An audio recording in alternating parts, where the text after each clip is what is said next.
지난주는 이제 하나님의 나라 복음의 씨가 네 종류의 마음밭에 떨어졌다. 그 복음의 씨가 복음의 씨를 수용하는 마음이 있는가 하면 그 복음의 씨를 거부하는 마음도 있더라 하는 말씀을 전했습니다. 여러분의 마음이 오늘 옥토밭이 되어서 하나님의 나라가 여러분 안에서 30배, 60배, 100배로 결실을 맺기를 원합니다. 오늘은 이제 누가복음 네 번째 시간이고요. 누가의 관점이란 주제로 말씀을 준비를 했습니다. 그러니까 누가의 관점으로 예수 바라보기.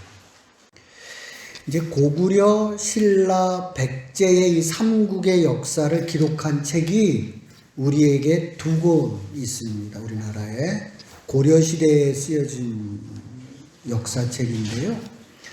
한 권은 김부식의 삼국사기이고 한 권은 이련의 삼국유사입니다. 똑같이 삼국, 고구려, 백제, 신라의 이야기를 쓰고 있는데요. 김부식은 왕의 명령에 따라서 통치적 관점에서 쓰여진 책이에요. 그게 삼국사기예요. 반면에 삼국유사는 스님이에요. 스님의 입장에서 민심의 눈으로 바라본 삼국의 이야기가 쓰여져 있는 거죠. 같은 역사인데 보는 시각에 따라서 다르다는 거예요. 삼국사기와 삼국의 유사는 같은 역사지만 보는 시각에 따라서 달리 쓰여졌다. 그런 얘기입니다. 누가복음도 마찬가지라는 거예요. 누가가 복음이 쓰여질 당시 이미 예수님에 관하여 여러 권의 책들이 이미 쓰여져 있습니다. 우리가 알고 있는 것처럼 마가복음이 먼저 쓰여져 있었고요. 뿐만 아니라 다른 성경도 쓰여져 있었다는 거예요. 그런데 그 중에서 누가는 내가 특별히 관심 있는 그 부분의 내용을 좀 더 많이 뽑아서 쓰는 거예요. 내가 쓰고 싶은 이야기, 하고 싶은 이야기의 부분을 곳곳에서 뽑아가지고 이 누가복음이라고 하는 것을 쓰고 있다. 그럼 누가가 관심이 있었던 부분은 뭐냐 하면은 가난한 사람, 병든 사람, 소외된 사람, 여자에 대해서 많은 책들이 이미 있고 그 책들의 이야기가 있는데 그 중에서 그런 내용들을 많이 더 자세히 기록하고 있는 것이 누가복음의 특징이다라고 볼 수가 있습니다. 그러면 누가가 가장 하고 싶은 얘기가 있을 거 아니에요? 핵심 메시지, 핵심 관점은 뭐였겠냐 하는 겁니다. 누가라고 하는 이 사람은요, 이방인입니다. 그러니까 복음서가 다 누가 썼느냐 하면은 유대인들이 썼어요. 마태, 마가, 요한 모두가 유대인이에요.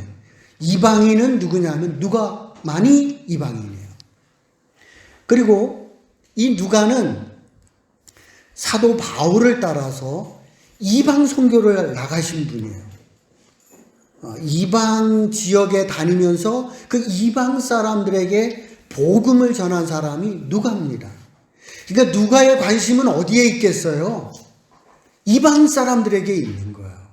이 이방 사람들이 이 책을 읽고 예수를 믿는데 도움을 주고 싶어서 이 누가복음을 쓰고 있다는 거예요. 이거를 우리가 누가의 선교적 관점, 이렇게 이제 학자들은 얘기를 하는 거예요. 예. 쉽게는 그냥 이방 사람들이 이 이야기를 읽고, 예수를 믿었으면 좋겠다는 마음으로 누가는 이 누가복음을 쓰고 있다. 그런 얘기입니다. 누가복음을 읽고 있는 사람들이 또 누구냐 하면 이방 사람들이잖아요. 그래서 누가는 예수님이 하신 사역들 중에서 또 예수님이 하신 일들 중에서 그 사마리아 사람들, 이방 사람들에게 어떻게 하셨는지 그 내용을 자세히 쓰고 있다는 거예요. 그래서 예수님이 이방인에 대해서 관심이 많았다 하는 얘기를 그들에게 들려주고 싶은 거죠. 이런 마가에도 있고요, 마태에도 있는데 뿐만 아니라 없는 얘기도, 다른 책에 있는 얘기도 갖다가 이곳에서 쓰는 거예요. 예수님은 너희에 대해서, 이방인에 대해서 관심을 많이 가지고 계신 분이다 라는 얘기를 누가는 하고 싶었던 겁니다. 그리고 또 예수님은 제자들에게 땅끝까지 복음을 전하라 이렇게 명령을 내리셨잖아요. 그래서 사도 바울은 이방인들에게 땅끝까지 복음을 전하는 일을 하셨다. 자, 이제 너희들이 예수님의 말씀을 따라 제자들이 이렇게 나가서 이방인들에게 복음을 전하는 것처럼 너희가 예수를 믿고 구원을 받아라. 네, 그러한 설교, 이 책을 읽으면서 그런 마음이 들기를 원해서 이 누가복음을 저술하고 있다. 그런 얘기입니다. 바울과 누가의 수고에 의해서 복음이 이제 우리에게까지 온 거예요. 그러지 않아요? 그런 분들이 나가셔서 얼마나 사도 바울이 복음을 전하기 위해서 애쓰셨어요. 또 누가가 이렇게 또 특별하게 누가복음을 또 저술하고 있지 않아요? 그래서 그 복음이 우리에게까지 왔어요. 여러분의 마음밭에까지 왔어요. 여러분의 손에게까지 왔어요. 이제는 어떻게 해야 되겠어요? 이 복음을 여러분도 뿌리는 과제가 남아있어요. 아멘? 여러분들도 오늘 누가복음과 사도행전을 읽어가면서 그래 나도 복음을 전해야겠다. 아멘? 그런 마음을 가지고 이 누가복음을 읽어가시기를 주의 이름으로 축원을 드립니다. 그러면 예수님, 하나님의 아들이신 예수님은 어떻게 가난한 사람을 대했느냐 이거예요. 누가는 그거에 관심이 있는 거예요. 구약에는 하나님이 이렇게 명령을 하셨는데 지금 우리 사회는 여전히 예수님이 살고 있던 그 시절은 여전히 가난한 거예요. 여러분 사실 우리가 지금 잘 살잖아요. 그 최근의 일인 거예요. 아주 최근의 일인 거예요. 우리 1960년대만 해도 우리 못 살았단 말이에요. 근데 이게 2000년 전에는 다 가난했어요. 그 가난한 사람들에게 예수님은 어떻게 하셨는가 하는 거에 대해서 누가는 관심 있게 살펴본 거예요. 오늘은 그래서 이 누가복음에는 가난한 사람 이야기가 많이 나와요. 아주 많이 나와요. 저는 그 중에서 오늘 세 사건만을 여러분들에게 설교로 준비를 했습니다. 먼저 2장으로 갈까요? 누가복음 2장입니다. 예수님이 어디에 탄생을 해요? 마구간에서 탄생을 하십니다. 자기 집도 아니고요. 여관집에서 그것도 방에도 못 들어가고 마구간에서 탄생. 그러니까 아주 낭만적인 거 아니에요, 그죠? 사람이 아주 비참한 모습으로 태어났다는 거예요. 24절로 가볼까요? 2장 24절 우리 함께 읽어봅니다. 24절 시작.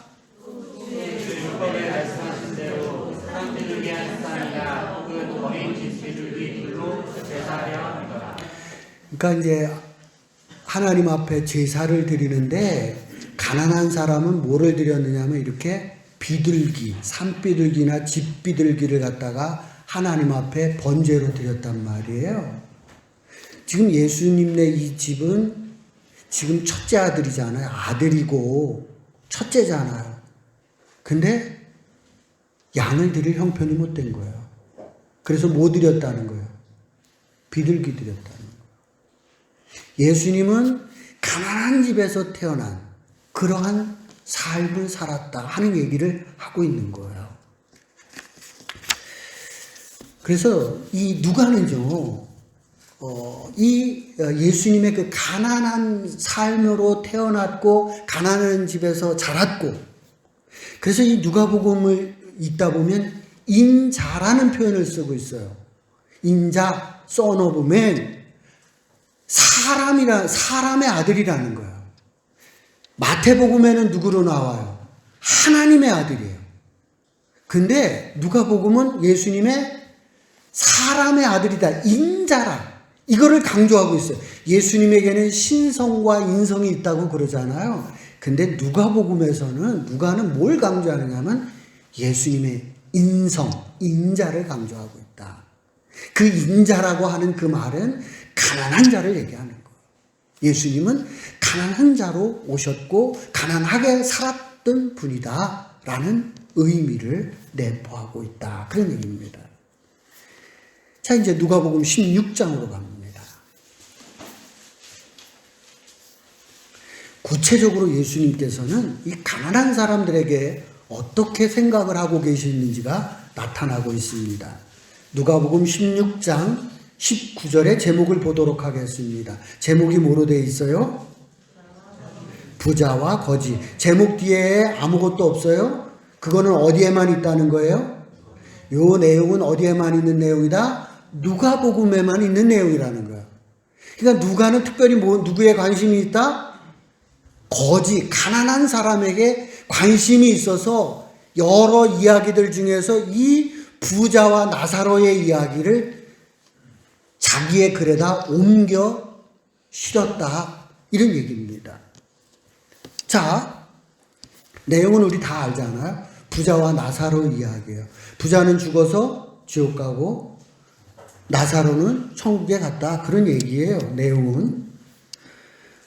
부자가 이게 사실은 다 지옥 가고 거지를 다 천국 간다. 그런 뜻이 아니에요. 이 부자가 어떻게 했느냐가 중요한 거예요. 부자가 어떻게 했다는 거예요. 자기는 아주 잘 먹고 잘 사는 거예요. 그런데 그 집 밖에 누가 살고 있었어요? 거지 나사로가 살고 있었어요. 근데 거지 나사로는 지금 먹을 게 없어요. 뭔가 줘야지 먹을 것이 있는데 주지를 않아요. 그래서 이 주인이 누구에게 먹을 걸 주는 거예요? 개에게 먹을 걸 주는 거예요. 그 나사로는 누구하고 경쟁을 해요? 개하고 경쟁을 해서 먹을 걸 얻어먹고 살았다는 거예요. 나사로의 삶이라고 하는 것이 개보다도 못한 거예요.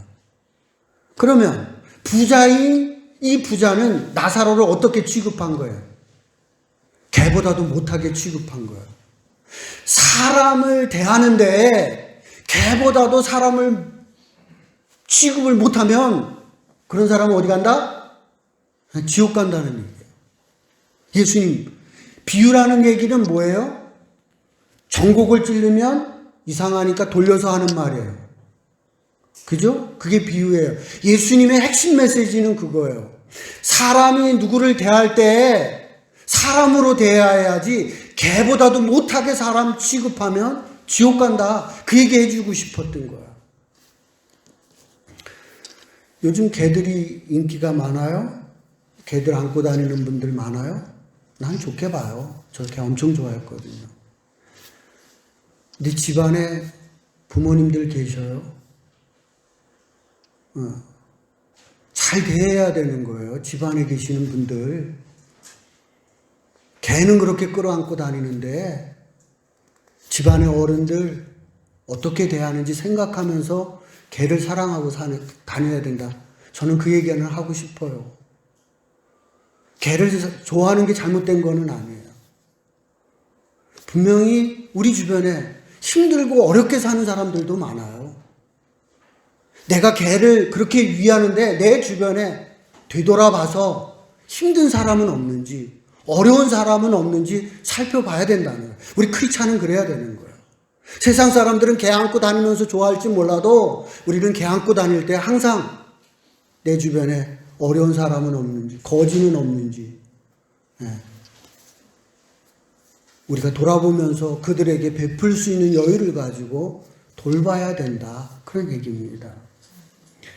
다시 누가복음 20장 45절로 갑니다. 누가복음 20장 45절입니다. 제목이 뭐라고 되어 있어요? 서기관들을 삼가하라. 뒤에 보니까는 마태, 마가, 누가에게도 있대요. 지금 누가에 여기에 20장에 있는데 또 어디에도 있다는 거예요. 11장에도 이와 유사한 내용이 있다는 거예요. 그러니까 이거 중요한 거예요. 예수님이 이 내용은 아주 중요하게 생각을 하는 거예요. 이 이야기는. 그러면 47절 말씀 우리 함께 읽어요. 우리 47절입니다. 시작.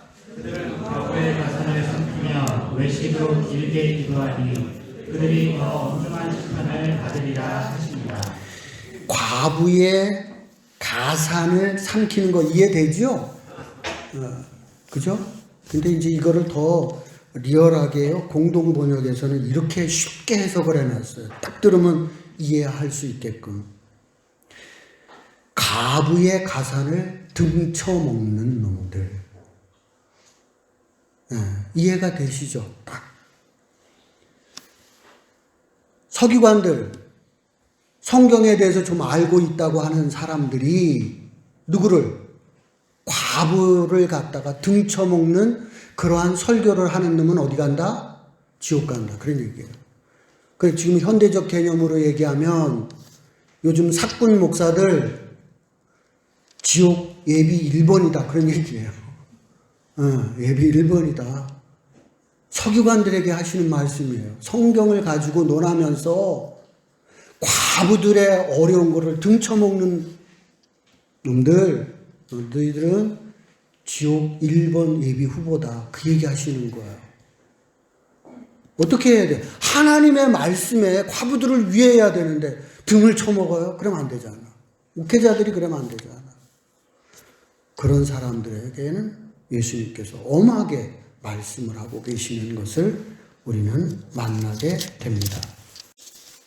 자, 그러면 우리가 어떻게 살아야 되는가 먼저 생각해 볼까요? 누가는 구체적으로 그럼 제자들은 어떻게 살아야 되는가? 과부들, 이 가난한 사람들하고 어떻게 살아야 되는가? 하는 내용을 누가는 사도행전에 제시하고 있는 거예요.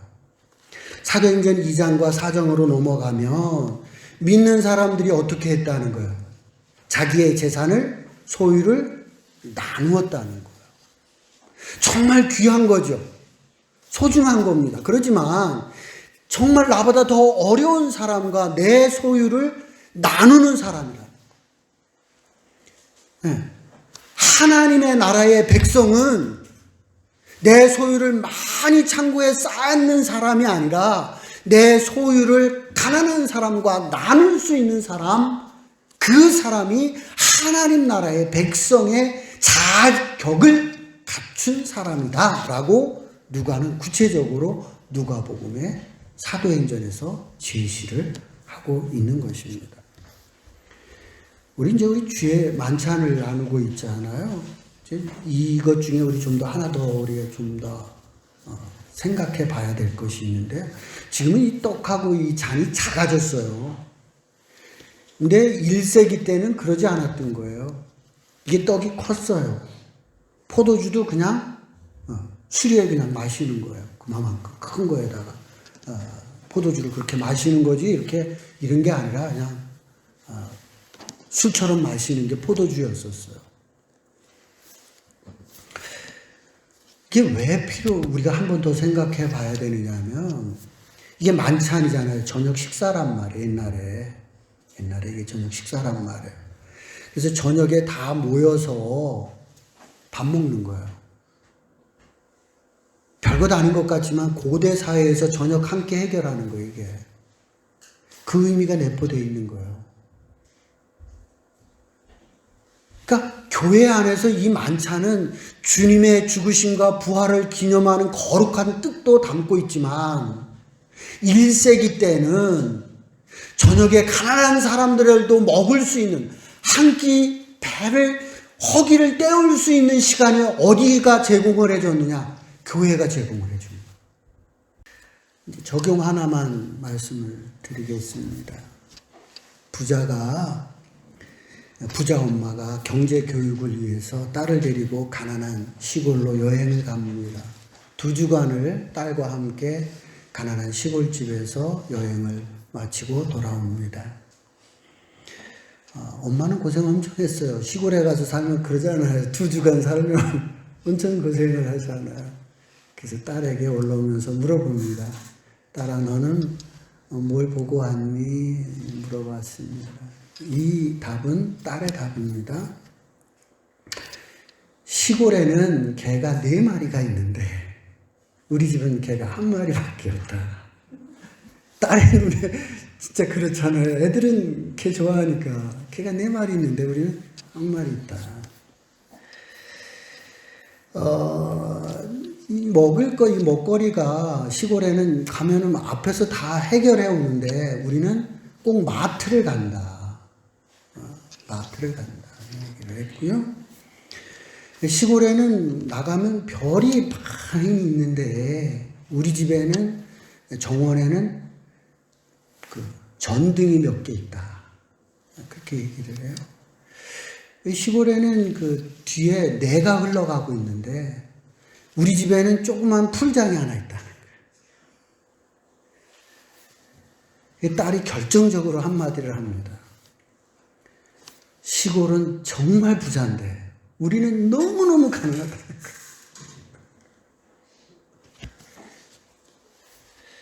부자의 기준은요, 마음이 결정하는 거예요.